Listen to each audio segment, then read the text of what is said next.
Hi friends, welcome back to my YouTube channel.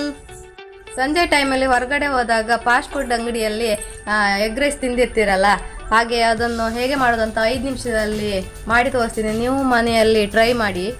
Let's go. ಫಸ್ಟಿಗೆ ಗ್ಯಾಸನ್ನು ಹಚ್ಚಬೇಕು. ಆಮೇಲೆ ಒಂದು ಬಾಣಲಿ ಇಡಬೇಕು. ಬಾಣಲಿ ಬಿಸಿ ಆದಮೇಲೆ ಸ್ವಲ್ಪ ಎಣ್ಣೆ ಹಾಕಬೇಕು. 50 ml ಫಸ್ಟು ಅಡುಗೆ ಎಣ್ಣೆ ಹಾಕಬೇಕು. ಸ್ವಲ್ಪ ಈರುಳ್ಳಿ ಸ್ವಲ್ಪ ಜಾಸ್ತಿ ಹಾಕಿ, ಒಳ್ಳೇದು ಬರುತ್ತೆ ಟೇಸ್ಟ್. ಅದನ್ನ ಬಿಸಿ ಆದಮೇಲೆ ಸ್ವಲ್ಪ ಹೊಂಬಣ್ಣ ಬರುವ ತನಕ ನೀರುಳ್ಳಿಯನ್ನು ಮಗ್ಚಬೇಕು, ಕೈ ಆಡಿಸ್ತಾ ಇರಬೇಕು.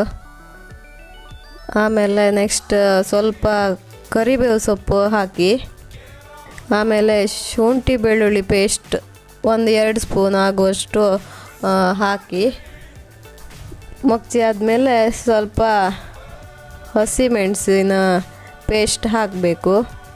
4 ಸ್ಪೂನ್ ಆಗುವಷ್ಟು ಹಸಿಮೆಣಸಿನ್ಕಾಯಿ ಪೇಸ್ಟ್ ಹಾಕಿ ಮಗ್ಚ್ತಾ ಇರಬೇಕು. ಖಾರಕ್ಕೆ ತಕ್ಕ ಹಾಗೆ ಹಾಕಿ.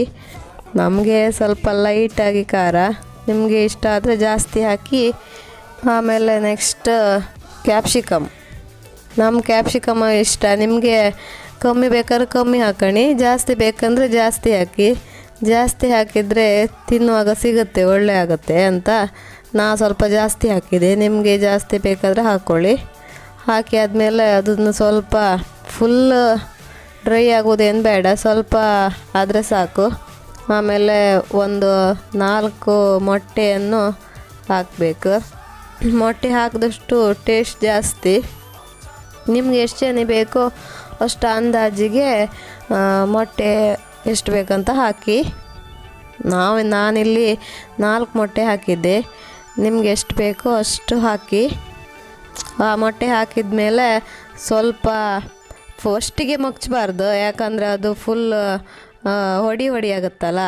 ಸ್ವಲ್ಪ ಹೊತ್ತು ಆದಮೇಲೆ ಮಗ್ಚಿದ್ರೆ ಒಳ್ಳೆಯದು, ಯಾಕಂದರೆ ಅದು ಬಾಯಿಗೆ ಸಿಗುತ್ತೆ. ಆವಾಗ ದೊಡ್ಡ ಪೀಸ್ ಇರುತ್ತಲ್ಲ, ಆವಾಗ ಸ್ವಲ್ಪ ಹೊತ್ತು ಬಿಟ್ಟು ಮಗ್ಚಿ, ಆವಾಗ ಒಳ್ಳೆ ಬಾಯಿಗೆ ಸಿಗುತ್ತೆ ತಿನ್ನುವಾಗ. ಈಗ ಸ್ವಲ್ಪ ರುಚಿಗೆ ತಕ್ಕಷ್ಟು ಉಪ್ಪನ್ನು ಹಾಕ್ತಾಯಿದ್ದೀನಿ. ನಾನಿಲ್ಲಿ 4 ಜನಿಗೆ ಆಗುವಷ್ಟು ಎಗ್ ರೈಸ್ ಮಾಡ್ತಿದ್ದೆ. ಆಮೇಲೆ ಸ್ವಲ್ಪ ಸಣ್ಣ ಉರಿ ಇಟ್ಟು ಅದನ್ನು ಮಗ್ಚ್ತಾ ಇರಿ. ಸ್ವಲ್ಪ ಹಸಿಮೆಣಸು, ಫಸ್ಟಿಗೆ ಖಾರೆಲ್ಲ ಹಾಕಿತ್ತಲ್ಲ, ಅದಕ್ಕೆ ಸ್ವಲ್ಪ ಹಸಿಮೆಣಸು ಹಾಕಿ. ಮೊಟ್ಟೆ ಈಗ ಹಸಿ ಬಿಸಿ ಆಗಿದೆ. ನಾನಿಲ್ಲಿ ಪಾರಿಜಾತ ಅಕ್ಕಿಯಿಂದ ರೈಸ್ ಮಾಡಿ ಇಟ್ಕೊಂಡಿದ್ದೆ, ಅದನ್ನೀಗ ಹಾಕ್ಕೊಳ್ತಾ ಇದ್ದೀನಿ. ನೀವು ಬೇಕಾದರೆ ಬೆಂತಕ್ಕಿ ಮನೇಲಿ ಯೂಸ್ ಮಾಡ್ತೀರಲ್ಲ, ಆ ಅಕ್ಕಿಯಿಂದ ಬೇಕಾದರೂ ಹಾಕೋಬೋದು. ನಿಮ್ಗೆ ಯಾವ ಅಕ್ಕಿ ಇಷ್ಟ ಆಗುತ್ತೋ ಆ ಅಕ್ಕಿದು ರೈಸ್ ಹಾಕ್ಕೊಂಡು ಮಾಡ್ಬೋದು. ನಾನಿಲ್ಲಿ 2 ಸ್ಪೂನ್ ಆಗುವಷ್ಟು ಚಿಲ್ಲಿ ಪೌಡ್ರ್ ಹಾಕ್ಕೊಳ್ತಾ ಇದ್ದೀನಿ.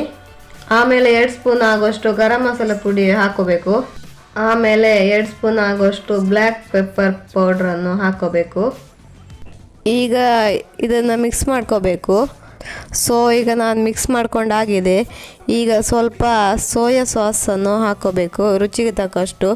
ಜಾಸ್ತಿ ಹಾಕಬೇಡಿ, ಜಾಸ್ತಿ ಹಾಕಿದರೆ ಕಹಿ ಆಗುತ್ತೆ. ನಿಮ್ಮ ರುಚಿಗೆ ಎಷ್ಟು ಬೇಕೋ ಅಷ್ಟು ಹಾಕ್ಕೊಳ್ಳಿ, ಆಯಿತಾ. ಸೋಯಾ ಸಾಸ್ ಹಾಕಿದ್ರಲ್ಲ, ಅದನ್ನು ಮಿಕ್ಸ್ ಮಾಡ್ಕೋಬೇಕು. ಸ್ವಲ್ಪ ಉಪ್ಪು ಹಾಕ್ಕೊಳ್ಳಿ. ಆಲ್ರೆಡಿ ನಾವು ಫಸ್ಟಿಗೆ ಮೊಟ್ಟೆ ಜೊತೆ ಹಾಕ್ಕೊಂಡಿದ್ವಲ್ಲ, ಇವಾಗ ಎಷ್ಟು ಬೇಕೋ ರುಚಿಗೆ ಅಷ್ಟು ಉಪ್ಪನ್ನು ಹಾಕ್ಕೊಳ್ಳಿ. ಲಾಸ್ಟ್ ಫೈನಲಿ ಕೊತ್ತಂಬರಿ ಸೊಪ್ಪು ಹಾಕಿದರೆ ಎಗ್ ರೈಸ್ ರೆಡಿ.